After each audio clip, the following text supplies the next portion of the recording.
Hello children, in today's lesson we will learn the poem The Triantiwontigongolope by C.J. Dennis. Now before we start with the explanation of the poem, it's very important for us to know the poet because it helps us to understand the poem to a certain extent. So, Clarence Michael James Stanley Dennis, who was popularly known as C.J. Dennis, was an Australian poet who was born in the year 1876 and is very well known for his humorous poems. Humorous means something that makes us laugh or something that is funny. So he was very well known for his humorous poems. One of his greatest work is The Songs of a Sentimental Bloke, which was published in the early 20th century.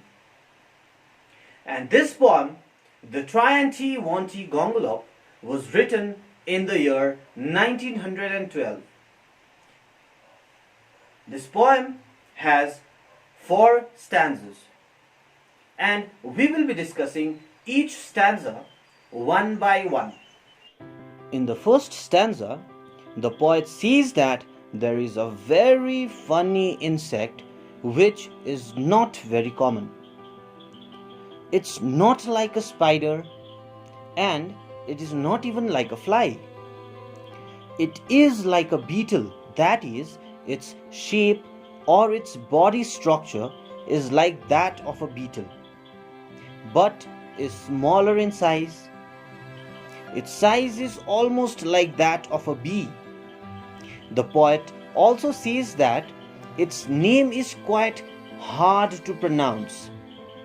So he breaks the name of the insect in about 3 to 4 parts and asks his reader to learn the name. He knows that his readers are quite intelligent to learn it soon, and then he teaches his readers the name of the insect.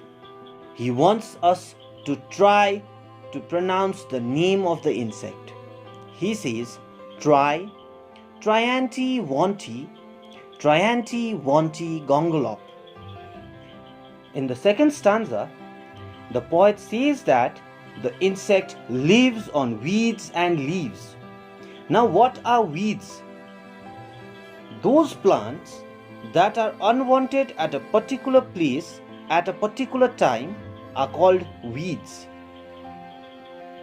The poet says that the insect loves eating but has very bad manners.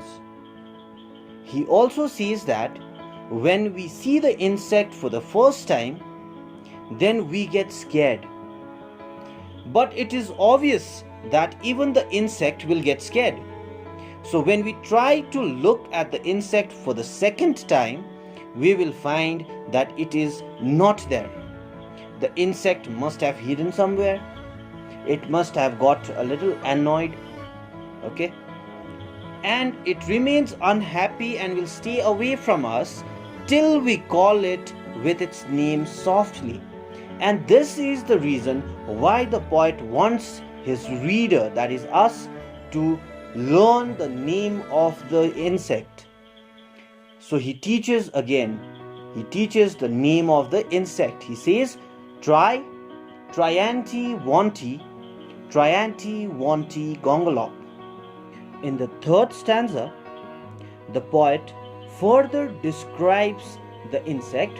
It says that if you tickle the insect, then it trembles or it will start walking. Okay, he also says that the insect is not an early riser, means the insect loves sleeping. But it has a snobbish nose, means the insect is quite proudy. And if you sneer at it or scold it, means if you show your anger to the insect. The word sneer means to raise the corner of the upper lip.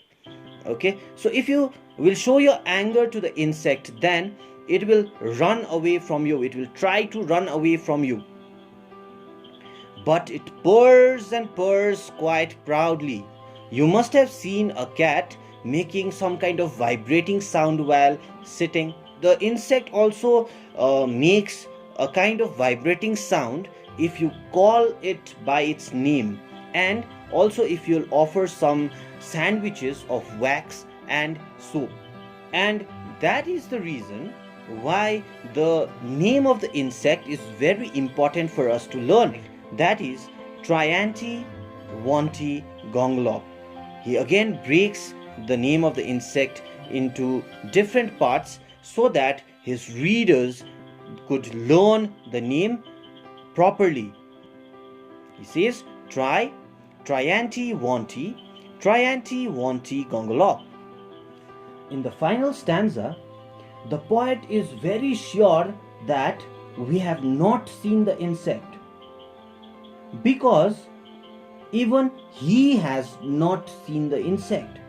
He says that this was just a joke. This insect does not actually exist. This is not real. This insect is just in the imagination of the poet. He says that this insect would have existed if and only if the trees and the grasses were purple in color and the sky was bottle green. We all know that this is impossible. So he says that this was just a little joke of mine. And before he concludes also, he wants us to try to pronounce the name of the insect. He says Triantiwontigongolope. So I hope you have understood the poetry, and we'll see you soon with my next lesson in my next video. Till then, stay safe, take care.